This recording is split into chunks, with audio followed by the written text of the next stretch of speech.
সেলিম, একটা অ্যাম্বুলেন্সের ব্যবস্থা কর রফিক। আমার আসমা অসুস্থ, আমার আসমানে মেডিকেলে নিতে হইব, ডাক্তারের কাছে নিতে হইব, কষ্ট রোগ। আল্লাহ গো, ও আল্লাহ, আল্লাহ গো।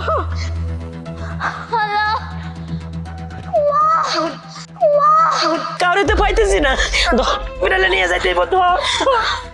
একটু ধরো, উঠো মা, আসো আসো।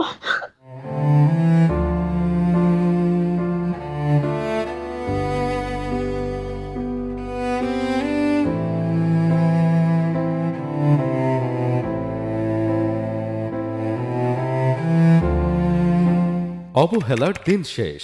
ঢাকা 17 হবে সবার জন্য নিরাপদ ও বাসযোগ্য। সুবিধা বঞ্চিত এলাকাগুলোতেও এখন পৌঁছে যাবে আধুনিক নাগরিক সুবিধা। দোরগোড়ায় স্বাস্থ্যসেবা নিশ্চিতে থাকবে কমিউনিটি ক্লিনিক, মানসম্মত শিক্ষার জন্য প্রাথমিক বিদ্যালয় এবং উন্নত জীবনের জন্য স্বাস্থ্যসম্মত আবাসন। সেই সাথে পরিবারের নারী সদস্যদের জন্য নিশ্চিত করা হবে ফ্যামিলি কার্ড।